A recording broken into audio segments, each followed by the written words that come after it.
semuanya ada yang bisa dibantu. Gimana Mas Bro? Kirain mau dibanting. Enggak, ini kan baru telepon, baru kenal. Bahaya nanti kalau dibanting sama laki-lakinya soalnya. Kalau sama laki-lakinya, oh boleh kayak gitu gimana kan? Jadi nyamperin sampean. Iya tapi videonya terjeda ini Mas. Kenapa? Kok videonya terjeda ini? Videonya Mas nggak ada ini. Ada. Nah ini sampean pakai handsfree-nya jangan terlalu dekat di mulut Mas. Suaranya di shh, kayak gitu kan. Jadi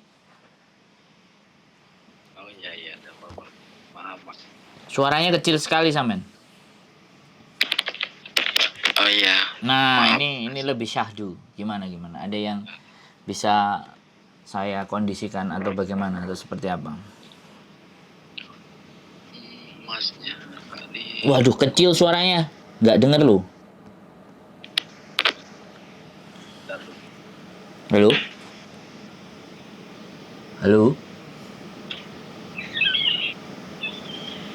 Ya mau rubah posisi biar suaranya lebih jelas. Gimana? Masnya di Hongkong di daerah mana ya Mas? Kenapa? Masnya Kos WB, saya kos WB. Daerah mana itu? Hong Kong Island. Sampean kesini yo, biar tahu. Iya, makanya rencananya pengen budal ning Hongkong ini Mas. Ya berangkat lah. Iya, tapi lagi ngurus paspor ini. Iya, gimana? Mau urus e-paspor. Ternyata e-paspornya agak mahal ini. Murah lah, paspor cuman 550 kok. Iya, kalau buat sendiri sih murah Mas, tapi yang namanya di Indonesia itu kan birokrasinya ya salam.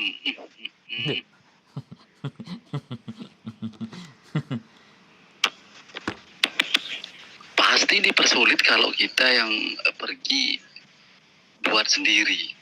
Lain halnya kalau kita pakai channel atau pakai tekong gitu.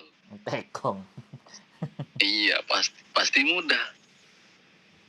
Karena kan dia sudah istilahnya simbiosis mutualisme lah istilahnya antara pegawai di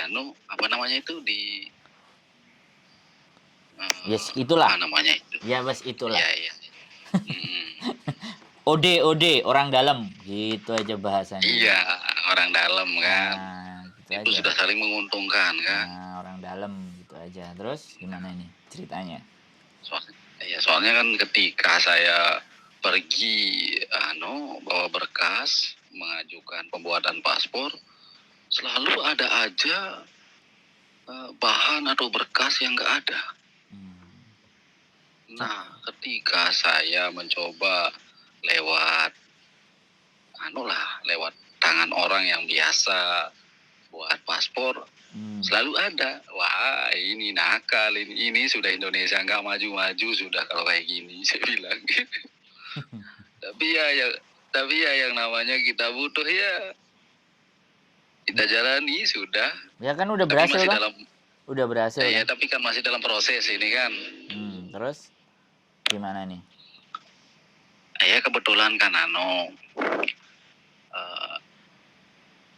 niat saya ingin ke Hongkong kan. Kebetulan istri saya kerjanya di Hongkong juga Mas. Cuman kelihatannya orang Bali nih. Enggak, orang Lombok. Oh, soalnya pakai T-nya itu pakai T, bukan pakai T. Kalau orang Jawa kan teman, kalau orang Medan teman. Kalau orang kan Bali dekat kan Lombok sama Bali Mas. terus gimana nih ceritanya? Nah terus kan kebetulan istri saya ada di Hongkong. Nah terus saya ada rencana ingin ke Hongkong juga. Soalnya ya Allah, mau cerita apa gimana ini ya Mas ya? Ya boleh cerita, yang penting nama nama sampean nggak disebutkan, dan nama istrinya juga nggak perlu disebutkan. Itu sangat Iya, bahaya. Nanti kalau disebutkan saya jadi agak kesulitan harus ngedit-ngedit lagi. iya, iya. Gimana? Nggak, ceritain aja. Kalau diceritain otomatis kalau si istrinya nonton kontennya kan jelas tuh. Akhirnya akan ada titik temu gitu loh. Ada titik dimana akhirnya ada dua belah pihak yang saya dengerin kan. Gimana? Iya, masalahnya banyak kejanggalan yang saya lihat, Mas. Gimana? Janggalnya di mana nih? Iya, kejanggalannya baik dari sikap, perilaku maupun finansialnya setelah dia di Hong Kong. Menarik ini.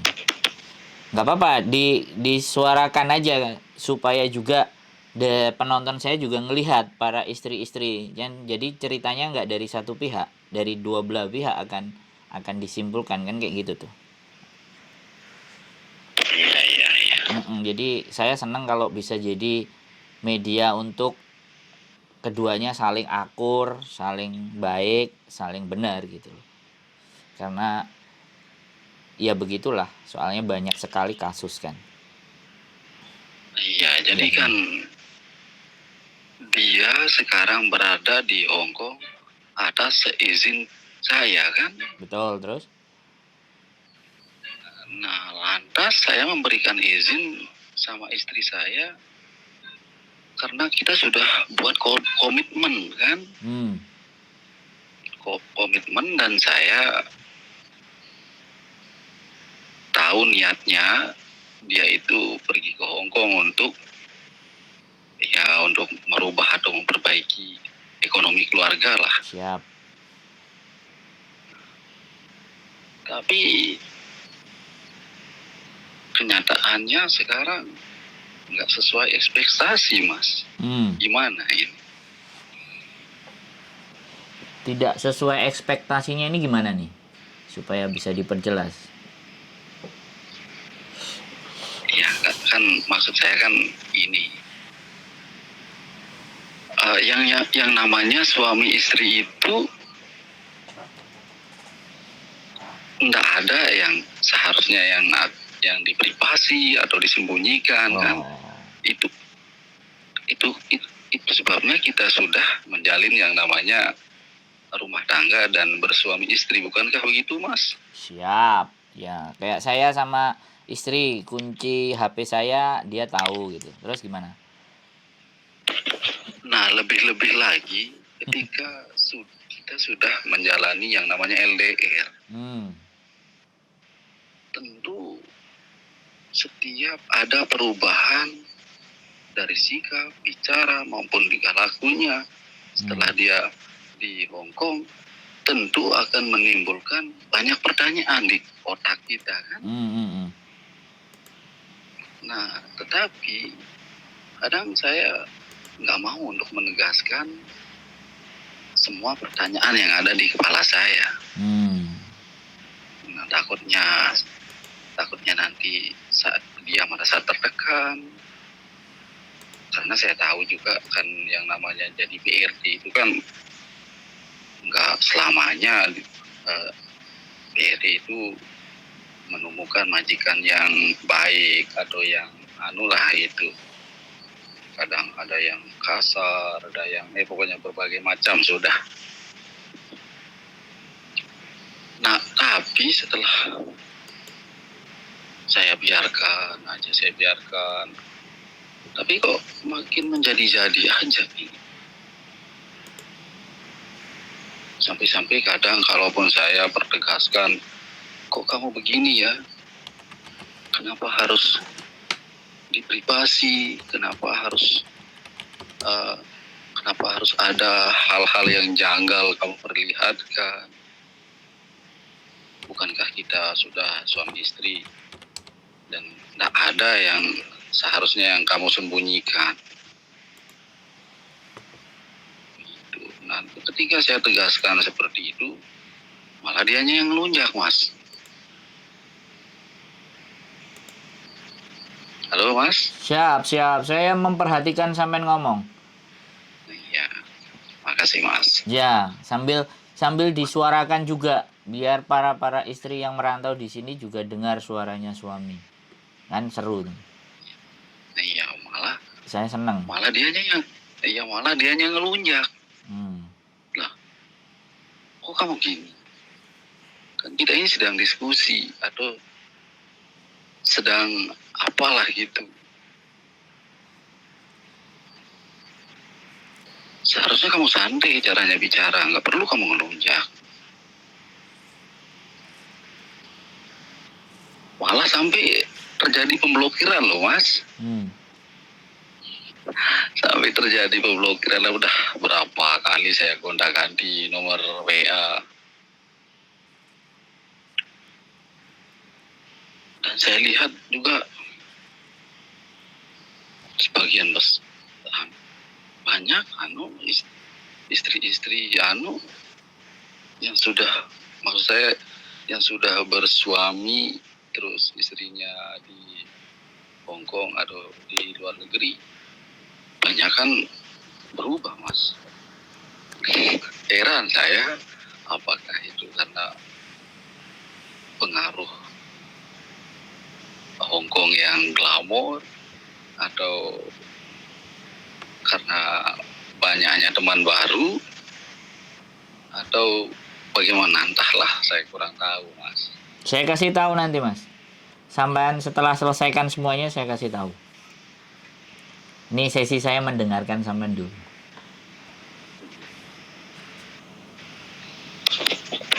Atau memang di Hongkong itu terlalu bebas? Lanjut. Nah jadi saya di rumah itu dirundung kegelisahan. Selalu merasa gelisah, terus ya kayak di sinetron itulah Mas. dunia terbalik gitu. Saya ngurus anak. Karena waktu itu pas pertengahan Covid itu loh, dia memasukkan berkas ke PT. Dia tergiur sama sponsor. Dia tergiur sama sponsor yang menjanjikan kalau sudah masuk PT paling lama nunggunya 3 bulan. Dia bilang, ya kalaupun memang seperti itu, ya udah saya izinkan. Toh juga usaha kita di rumah ini udah nggak bisa kita angkat lagi karena Covid ini. Iya, down sekali usaha saya dulu Mas sama Covid itu. Sementara ya banyak tanggung jawab yang harus kita penuhi Mas.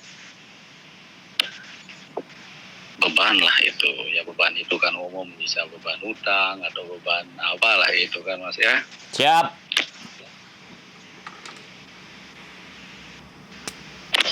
Nah, dan waktu itu untuk laki-laki hampir bisa kita katakan nggak ada peluang untuk bisa keluar negeri.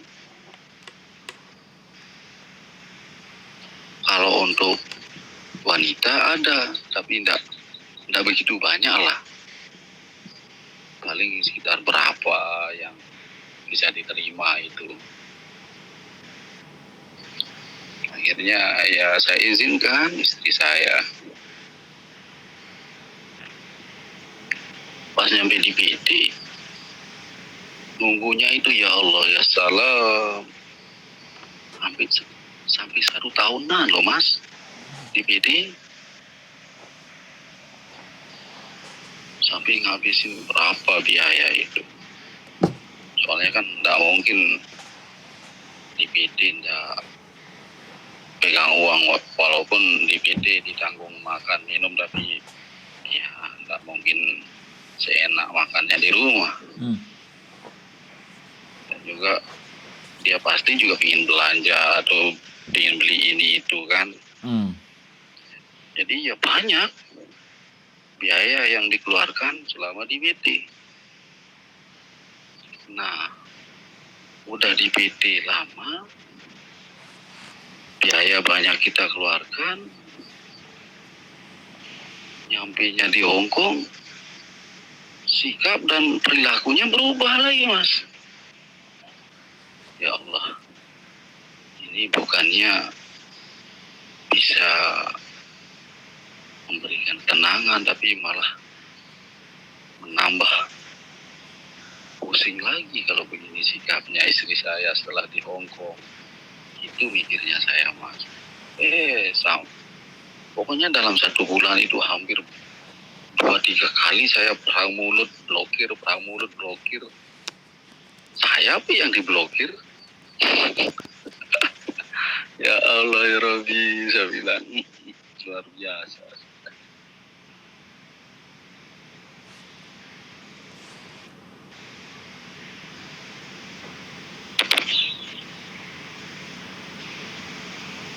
Halo? Ya, halo Mas. Sudah? Ceritanya sudah kira-kira? Versi Samen? Atau masih ada tambahan lagi? 16 menit soalnya Samen sudah saya dengerin. Iya, tapi tidak berani sih saya terlalu membenarkan diri saya, Mas. Entah saya yang terlalu menekan dia atau terlalu protektif atau bagaimana. Ya yang pastinya kita yang sebagai suami di rumah ya tentu akan selalu merasa khawatir ketika kita sudah berjauhan sama istri kan. Intinya begitulah, Mas. Oke.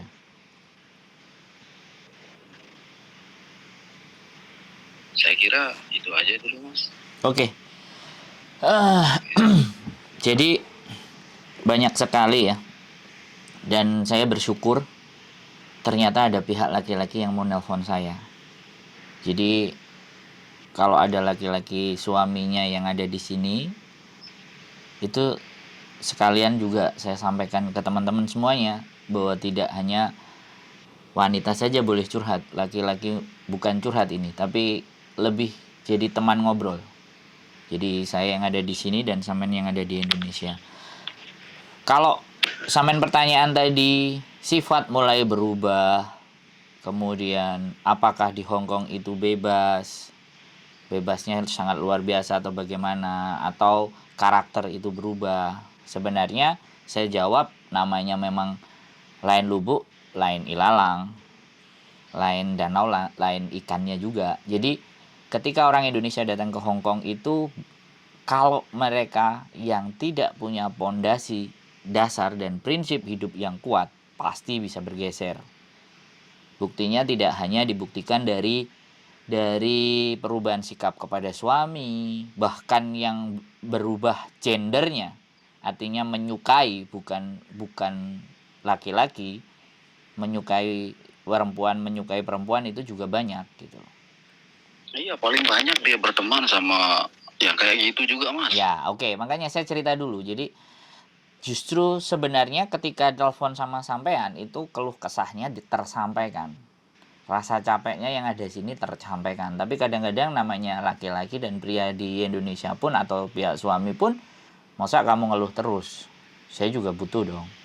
Dan memang sangat terjadi jumlah perceraian yang sangat signifikan ketika perempuannya sudah mulai merantau ke luar negeri. Itu juga dibuktikan dari kantor urusan agama yang pernah saya baca itu di Tulungagung, karena istri-istrinya berangkat ke luar negeri.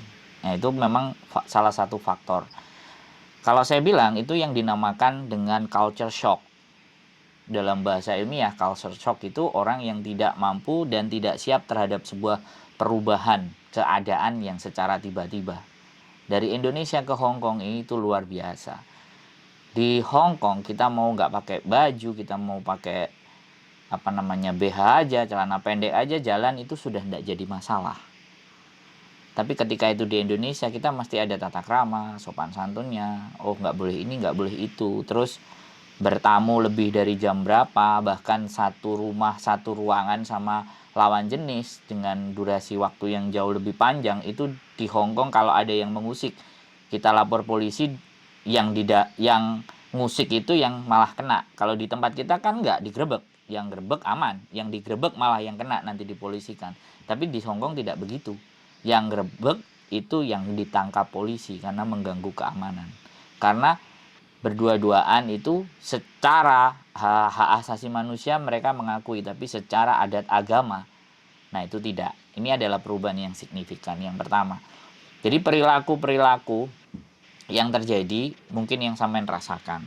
Dan terkadang karena saya banyaknya cerita dari perempuan, suaminya minta kiriman lah, inilah, itulah, dan semuanya, dan ABCD, dan bla bla bla bla bla bla bla, macam-macam kayak gitu, ya otomatis perasaan saya bagaimana? Satu, karena saya melihat sendiri pekerjaan mereka di sini kayak apa. Tapi saya kan tidak melihat dari sisi cerita. Makanya setiap perempuan yang cerita, saya kadang-kadang berpikir, ya sekarang kalau terlalu kayak gitu bisa dibetulin nggak? Kalau bisa dibetulin ya dibetulin. Ya kalau enggak, sampean pulang, selesaikan ke rumah.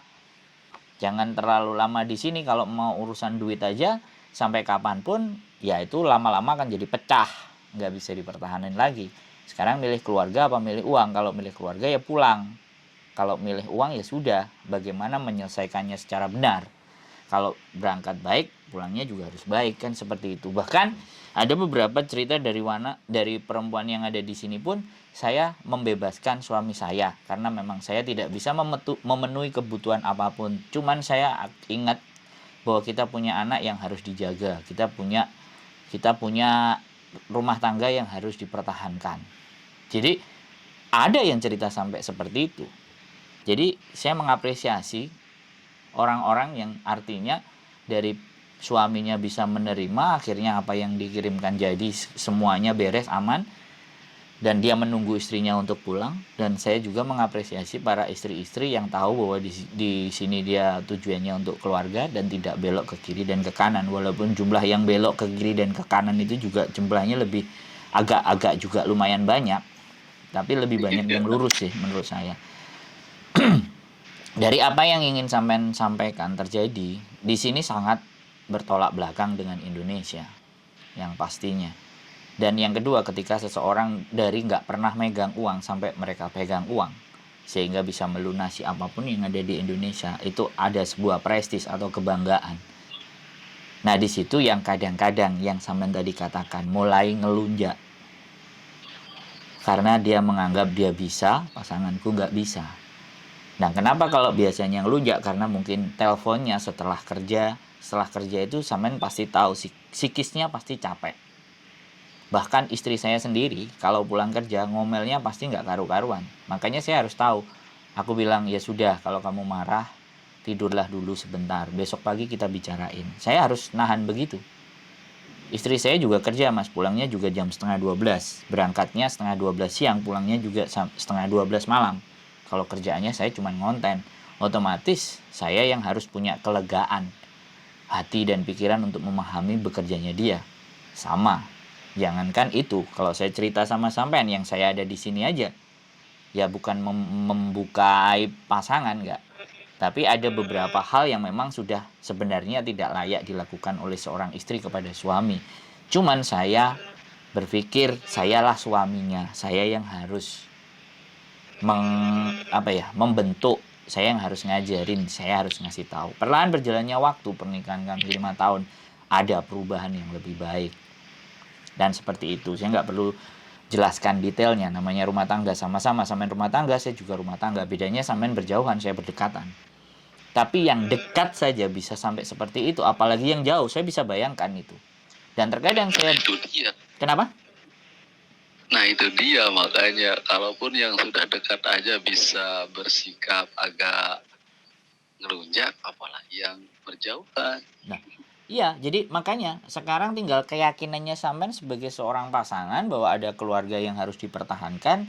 Ya, menurut saya kalau sampean memang mengalah dan kalau memang mau memutuskan ya sudah pulang aja. Kalau mau dibikin bagus lagi ayo pulang. Udah nggak usah lama-lama, saya coba yang banting tulang. Nah, kayak gitu. Itu artinya benar-benar gitu loh. Laki-laki ya sudah. Ya sampai saya bilang seperti itu. Kalaupun seperti ini keadaannya, saya nggak mau melihat kamu berlama-lama di Hong Kong. Segala bentuk beban, kesusahan itu nggak apa-apa sudah. Aku yang tanggung jawab. Entah itu saya mau jual tanah atau jual apa gitu. Yang penting kamu itu pulang. Nah setelah kamu pulang, aku yang akan gantikan kamu pergi kerja. Kamu diam di rumah ngurus anak. Sampai gitu saya bilang. Tapi malah dia minta lebih baik kita pisah kalau saya pulang. Nah, oh ya sudah. Pertanyaan besar. Ini pertanyaan besar sudah ini kalaupun enggak. Kalau menurut sampean dia sudah menjawabkan seperti itu, berarti dia sudah mau memilih jalannya. Ya nggak apa-apa, ya sudah. Ya sekali lagi, kalau sampean bisa kesini ya sampean kesini aja, omong baik-baik. Kalau sampean nggak bisa kesini, dia juga nggak mau pulang, artinya kan sudah ada tendensi itu sudah di luar dalam kebertahanan, gitu loh. Terlepas karena saya ini orang yang dari luar ya, yang nggak melihatnya sampai begitu dalam. Tapi ini saya sampaikan menurut kacamata saya gitu loh. Dan saya pun sebenarnya kalau istri saya ke luar negeri, saya sangat tidak menyetujui apapun itu ceritanya. Makanya saya bilang sama istri saya, kemarin saya pulang 7 bulan di Indonesia. Dan dia tidak mampu, dia tidak bisa bekerja, tidak bisa menghasilkan uang. Yang menghasilkan uang saya kasihkan, tapi kepalanya pusing. Oke, saya ikutin. Saya tipikal orang suami-suami yang takut istri. Dalam artian bukan takut bagaimana, tapi saya berusaha mempertahankan. Akhirnya kita balik lagi ke Hong Kong, dan pekerjaan saya pun saya bisa lakukan di mana saja karena sudah saya prepare. Jadi sekalipun dia mau minta kemana, saya ikutin.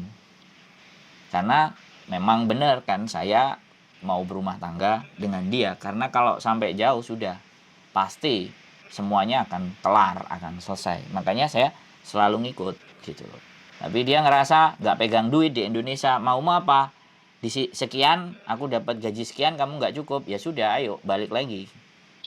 Nah, balik lagi dengan prasyarat bahwa aku nggak mau kerja tempat orang, aku punya pekerjaan sendiri. Jangan dilarang pekerjaan saya, berapapun hasilnya. Ataupun kalau kita bawa pulang hasilnya ke Indonesia juga lumayan. Tapi kamunya yang nggak mau, oke. Jadi ada deal-dealan, kalau sudah tidak ada deal-dealan, dan itu berlangsung secara panjang, artinya sudah memang tidak ada kesesuaian. Kalau menurut saya. Jadi kalau sudah tidak ada kesesuaian, ya sudah, bawa terserah kembali ke sampean bagaimana menyelesaikan segala bentuk urusan. Kan seperti itu ceritanya. Karena sekali lagi ya, kalau saya tipikalnya begitu sih Mas. Kalau memang ada beberapa yang kemarin datang ke sini suaminya, dan ketika datang ke sini pun belum tentu semuanya jadi lebih baik. Di sini banyak bidadari, dan saya mengalami sendiri. Saya datang ke Hong Kong bukan dibawa istri saya, tapi saya ketemunya sama istri saya sudah di Hong Kong. Bukan dari Indonesia, saya dapat sosial media enggak, tapi saya datang ke Hong Kong, saya ketemu dia terus berkomitmen. Bukan. Jadi saya jadi orang yang artinya jalan-jalan ke Hong Kong, coba tes, ternyata bisa, berhasil, ya sudah, terus ketemu jodohnya di sini. Jadi tidak dibawa istri, tidak atas nama istri. Tapi karena ada komitmen menikah, otomatis ID saya akan berubah. Kalau berubah, akhirnya saya bisa mencari sebuah pekerjaan. Nah, itu pun juga akan dilema. Tapi kembali lagi, saya mau coba menjaga kepercayaan bahwa laki-laki, ya, apapun rezeki semua saya serahkan sama istri. Saya nggak pegang banyak-banyak. Cuman kalau saya lagi perlu, butuh, keluarga saya butuh ini, ya saya diskusi sama dia, ngobrol. Tapi intinya semua kayak gitu. Karena hampir bisa dipastikan 75 dan 80% perempuan yang sudah ke Hong Kong itu pasti ngatur. Kalau dia mulai diatur, kalau dianya psikisnya mulai diatur, di situ akan terjadi gesekan. Nah gitu Mas. Jadi ada ego yang harus ditekan. Karena sekali lagi ya, jadi kayak gitu. Tapi orang berprinsip kadang-kadang ya kamu tuh perempuan harus menghargai saya sebagai suamimu. Nah, itu juga sesuatu hal yang sulit. Saya pernah menanyakan, bolehkah seorang wanita meninggalkan suaminya untuk bekerja mencari uang sedangkan secara fisik laki-lakinya nggak sakit? Boleh itu kalau keadaan suaminya cacat, keadaan sakit, ya kan, dan tidak bisa mencari nafkah, boleh, itu syarat.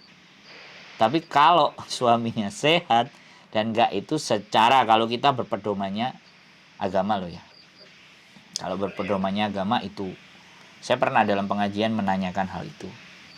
Ada beberapa, tapi yang ustadznya nggak mau jawab. Yang jawab disuruh jawab Bu Hajinya. Sampai detik ini jawaban dari Bu Haji belum ada. Tapi dia mulai meluruskan bahwa apa yang pernah dia jadi patokan, bahwa itu tidak boleh. Karena ketika dia akan menjawab seperti itu, banyak pengajian anggotanya adalah perempuan. Nah, jadi kembali lagi itu. Jadi keresahan-keresahannya. Nah, sekarang gimana sampean? Nah, kan awal-awalnya pas masih DPD kan saya yang pegang akunnya kan. Nah, setelah dia nyampe Hongkong, password akunnya itu semua diganti. Ya, semuanya diganti. Terus kan saya tahu dia capek kerja kan. Nah, dia capek kerja.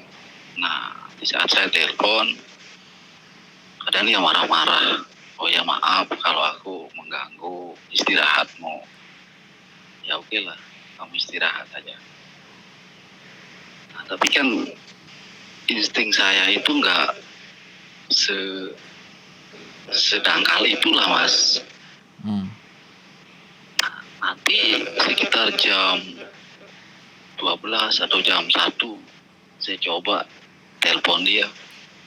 Hampir tiap malam dia menunggu. Nah, katanya tadi dia capek. Oh, nada tunggu. Teleponnya nada tunggu. Iya, kan biasa kalau kalau WA, kalau kan kalau lagi dalam panggilan itu kan memanggil dia nggak berdering kan. Kalau ada telepon yang masuk kan kedengeran gitulah intinya. Iya. Oh. Terus kan coba saya ping gitu, ya centang dulu.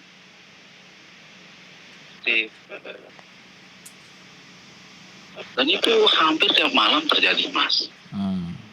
Timbullah pertanyaan yang enggak lah di kepala, Mas. Itu yang membuat saya jengkel, Mas. Jadi omongannya itu nggak sesuai dengan perilakunya lah gitu. Maksud saya kan tadi katanya dia mau istirahat. Saya capek, saya mau istirahat dulu. Oh ya sudah, kamu istirahat saja. Tapi nggak segampang itu saya percaya.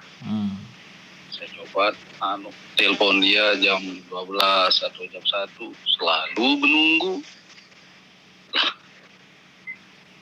katanya kamu capek, kamu lelah, kamu mau istirahat. Lantas kamu teleponan sama siapa aja jam seginian? Kan besok kamu mau kerja lagi. Nah, kalau kita tegaskan seperti itu, Mas, ya salam, nauzubillah, ngelunjaknya sudah langsung kena blokir sudah, Mas, wajib.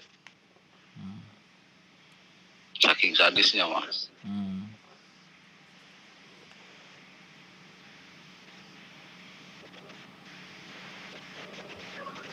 Jadi bagaimana ya? Enggak, kalau saya ya jadi laki-laki asli. Gini, kalau sampean bertanya sama saya, karena silaunya dunia, silaunya harta sudah membuat dia tidak kembali lagi sama sampean, ya sudah. Kalau saya loh ya, saya laki-laki soalnya. Kalau saya, karena saya menganggap begini, saya lebih punya harga diri dan nilai, dan saya nggak akan kejar. Kalau perempuan sudah memang membuang saya atau memang tidak memperdulikan saya sampai saya tunggu deadline dan waktu tertentu, ketika memang tidak ada sebuah bentuk perubahan, ya sudah. Bisa, kalau sudah punya anak, ya anak-anak kita bawa. Ya yang penting kita hidupin yang benar, karena ya saya mengikuti prinsip orang tua saya. Dulu waktu kecil kami bertiga, ibu saya bilang sama bapak, kamu boleh pergi, kamu boleh keluar dari rumah ini, tapi jangan bawa anak-anak saya. Ibu saya berprinsip seperti itu, makanya saya juga berprinsip. Tapi kebetulan saya belum dapat momongan. Kalau memang saya sudah dapat momongan pun, pasti akan saya bawa, karena saya yakin pada diri saya sendiri bahwa saya mampu dan sanggup memberikan nafkah buat keturunan-keturunan saya. Jadi kalau saya gini ya, karena sekali lagi memang benar, Hong Kong pasti akan merubah karakter dan sifat orang-orang yang memang tidak punya prinsip, yang tidak ingat lagi kembali ke tujuan awal, dan tidak ingat lagi terhadap pengorbanan dan usaha. Misalnya sampean sudah mencoba memberikan yang terbaik di PT dan ABCD dan akhirnya dia berangkat. Artinya kita sudah nggak bisa ngajarin dia ke hal yang benar. Ya sudah, kembalikan ke orang tuanya, pamit baik-baik, ya sudah. Saya pun juga seperti itu. Saya pernah senang sama anak overstay. Overstay itu sudah tidak punya identitas, bahwa izin tinggalnya di Hong Kong nggak ada. Saya mau nikahin dia, saya datang orang tua saya, karena saya masih di Hong Kong, orang tua saya datang ke tempat orang tuanya dia. Dan ketika akhirnya dia memilih uang dibandingkan saya, ketika saya pulang saya datengin juga ke orang tuanya. Saya kabarkan ke orang tuanya bahwa anak Anda sudah tidak memilih saya untuk menjadi pasangannya. Ya sudah, sejak saat itu ya saya tinggalkan. Karena kalau orang sudah disilaukan oleh harta, maka kita sudah tidak punya kuasa lagi terhadap dirinya, atas dirinya. Ya mau nggak mau, kalau saya loh ya mas, kalau saya sekali lagi, saya sangat menghargai. Jadi terlepas sampean punya persoalan yang ceritanya ke saya cuman 1, cuman 2, cuman 3, sedangkan istri sampean misalnya yang curhat di sini 10 atau 8 ataupun 9, tapi saya punya sikap sebagai seorang laki-laki, saya ada tindakan dan ada sikap yang harus saya lakukan, walaupun dianggapnya tidak bijaksana, karena ini sangat subjektif ya, bukan objektif. Kalau memang masih bisa sampean punya kelegaan hati, sampean punya kerelaan hati untuk menunggu sampai batas waktu yang sampean berikan ke pasangan sampean, ya nggak apa-apa. Tapi kalau sudah melebihi batas waktu dan harus segera dilakukan tindakan, ya mungkin. Jadi seperti itu, karena kita nggak bisa membiarkan ketika dua pasang, jadi dua pemikiran untuk jadi satu, ya sudah, kita kembalikan ke orang tuanya baik-baik. Kalau saya sih seperti itu. Saya ngomong sama istri saya, waktu saya sudah pulang ke Indonesia, saya 5 kali tidak bisa masuk ke Hong Kong gara-gara dideportasi. Saya langsung bertanya, kamu mau nikah sama saya apa enggak? Saya bilang kayak gitu sama istri saya. Dan itu posisi dia di Hong Kong, aku di Indonesia. Terus dia jawab, aku tak bisnis dulu ya, kalau sudah jadi leader aku baru kita menikah. Dia bilang kayak gitu sama saya. Langsung saya bilang, kalau kamu bisnis dulu lupakan saya, kita nggak usah menikah. Saya bilang kayak gitu. Tapi kalau kamu mau menikah nanti habis Jumatan, kamu pikirkan, kamu kasih jawaban, take it or leave it. Kamu mau nikah ataupun tidak. Kalau tidak, saya tutup ingatan saya terhadap Hong Kong. Karena saya sudah hampir 5 kali terbang, itu nggak bisa masuk. Langsung dideportasi. Jadi dari situ istri saya memutuskan, ya saya nikah. Ya sudah, artinya saya sudah harus berkomitmen. Ya akhirnya kita berlangsung, dan sampai saat ini mungkin sudah hampir 5 tahun saya menikah dan kami belum diberikan keturunan. Jadi seperti itu Mas Bro. Jadi apapun ceritanya. Kenapa? Sampean masnya di Hong Kong enggak kerja, cuman ngonten aja gitu. Duh, kerjaan saya ngonten Mas. Gaji saya cukup. Saya, gimana? Enggak di perusahaan atau apalah gitu. Loh, dulu saya iya.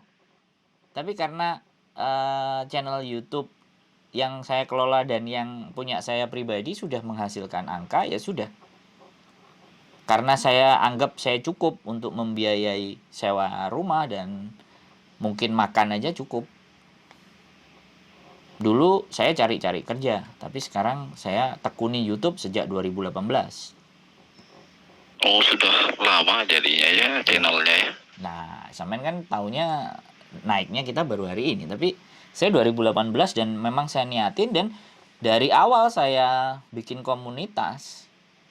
Nah, sekarang ibaratnya 4 tahun kan anak kuliah udah S1 kan. Udah mau 5 tahun 2023. Akhirnya kan hasil kan juga kelihatan. Dari mana dan seperti Luar apa. biasa ya. Bukan, ini bukan persoalannya saya sebenarnya yang kita bahas. Ini persoalannya sampean yang kita bahas. Kalau saya kan sebagai orang yang melihat dari luar gitu. Jadi idealis, egois, harga diri itu harus kita miliki sebagai laki-laki. Kalau saya loh ya, saya serius, saya pernah. Bahkan saya sudah juga sampaikan kalau memang terjadi sesuatu, saya udah ngomong baik-baik sama mertua saya. Saya kalau nggak bisa diskusi sama anaknya ibu, ya saya mohon maaf. Artinya saya nggak bisa mengarahkan anaknya ibu ke jalan yang jauh lebih baik. Saya kan sudah ngomong sama mertua saya orangnya belak-belakan. Artinya kalau memang intinya semua yang terjadi di keluarga ini kalau salah itu salah saya karena saya suaminya. Jadi saya pamit duluan. Terlepas nanti kita langgeng ya nggak ada masalah. Tapi setidaknya kalau terjadi harduluk saya sudah menyampaikan itu ke mertua saya. Karena sekali lagi hidup itu berubah. Jadi istri juga pernah komplain di mana dulu aja kamu mau nikah baik-baik gini, sekarang kamu ngomong kasar gini. Ya saya langsung diem, saya nggak akan balas. Karena dia masih posisi emosi. Karena tipikal istri saya jauh lebih keras dibandingkan saya. Karena saya juga udah dipesenin sama orang tua saya bahwa kelahiran di Jumat dan Sabtu ini udah gesekan itu akan sering. Saya sudah diwanti-wanti sama ibu saya. Jangan pernah. Iya sama. Kenapa? Iya sama dengan istri saya. Iya makanya. Orangnya ya Allah keras. Jadi kalau orang Jawa itu kan ada kepercayaan di mana pasarannya apa, harinya apa, itu kalau dijadikan satu hasilnya seperti apa, dan karakter yang lahir di hari itu tuh bagaimana ya. Karena ibu saya kejawen, walaupun agamanya Katolik, dia kejawen, tapi dia berpegang teguh tidak akan menikah 2 kali, ibu saya, dan berpesan pun ke anak-anaknya seperti itu. Tapi ya kembali lagi kenyataan akan pasti berbeda, tapi dia punya pesan. Dan sekarang sama bapak saya, ibu saya sudah almarhum, bapak saya juga sudah jadi duda, sampai detik ini masih belum nikah. Padahal saya udah nyuruh kalau memang mau nikah aja lah, aku bilang, tapi jangan tinggal di rumah ini gitu. Dan bapak saya masih memutuskan belum menikah. Ya nggak tahu apa yang dia pikirkan, tapi kalau ataupun dia mau menikah saya izinkan karena memang ditinggal ibu. Dan saya ngerti perjuangan bapak saya dalam menjaga dan merawat ibu pada saat sakit 20 tahun kena diabetes. Jadi kalau Hong Kong, saya sudah pastikan sama sampean akan membuat orang jauh lebih keras karena mental baja yang dibutuhkan di sini. Kalau lembek pasti pulang. Nah, kerasnya itu kadang melewati batas. Lewat batasnya itu tadi, mulai ngelunjak, mulai tidak jujur, mulai tidak terbuka. Tapi sebaiknya sekali lagi diskusi kedua belah pihak memang harus, dan harus bertemu untuk merundingkan kembali apakah rumah tangga harus dilanjut atau tidak. Saya bukan penasihat keluarga yang baik, soalnya saya menganggap diri saya bukan orang yang baik, tapi saya sangat senang ketika ada saya menjadi pendamai dari sebuah perselisihan. Kalau masih bisa. Tapi kalau nggak bisa pun saya itu juga sebagai siapa, kan intinya kayak gitu tuh Mas.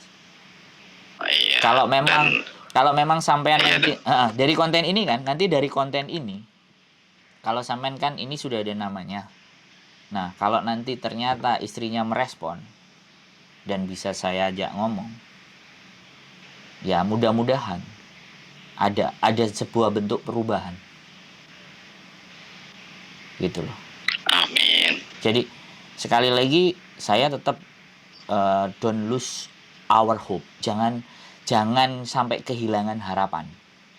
Karena saya memahami bahwa tujuan sampean nelpon juga paling tidak saya ada tanggung jawab moral. Jadi kalau ada yang diceritain, sebenarnya bukan hanya kepentingan di konten, tapi jauh lebih arah mendamaikan, itu jauh lebih istimewa menurut saya. Nilainya lebih tinggi dari nilai uang.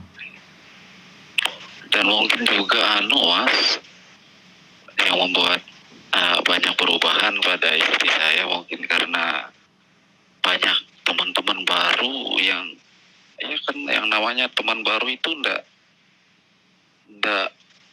kadang ndak sama dengan pemikiran dia kan.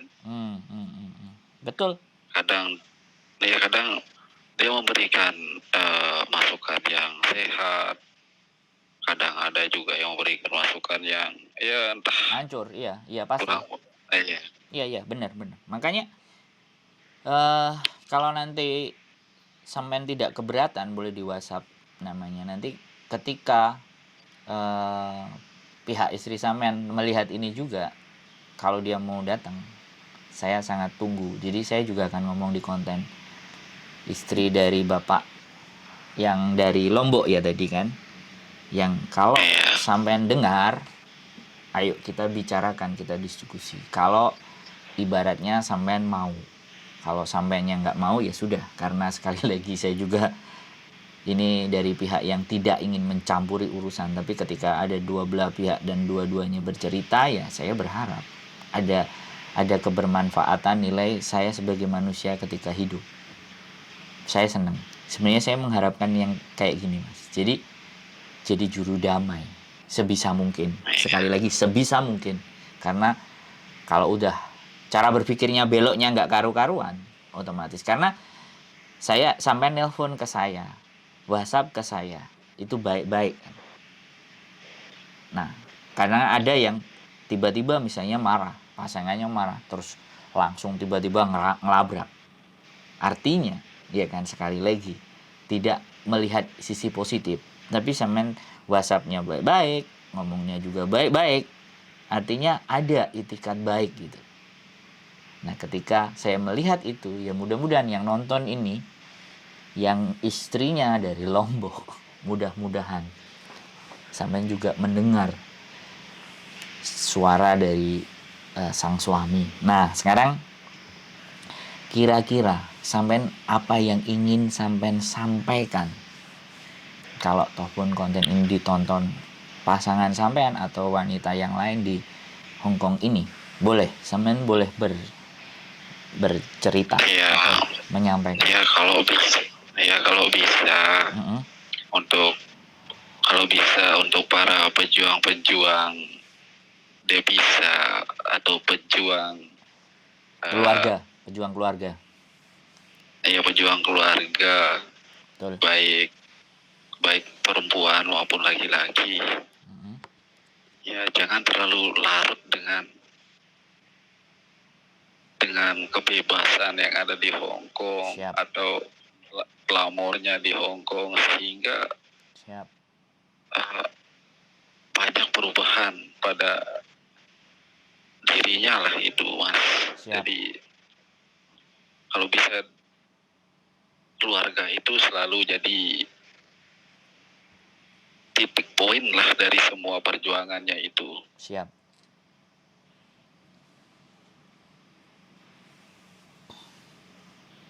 Ya mungkin itu aja yang bisa saya sampaikan, Mas. Oke, siap. Jadi teman-teman semuanya yang nonton konten saya sangat senang. Jadi saya bisa menyampaikan dari dua sisi, dan mudah-mudahan memang ada titik temu. Dan saya juga punya harapan untuk bagaimana teman-teman tetap keluarganya utuh dan tidak tercerai-berai. Karena apapun itu, uang kalau kalian kejar itu nggak akan menjadi sebuah solusi penyelesaian. Tapi kedamaian hati dan keluarga yang tenang akan memberikan nilai hasil, atau bahkan rezeki, atau bahkan uang pun juga akan datang. Mungkin ini konten saya tutup di sini, tapi saya masih lanjut ngomong sama masnya. Kontennya saya tutup. Buat teman-teman yang nonton, stay tune dan terima kasih. Mudah-mudahan kalian semuanya selalu sehat dan bahagia.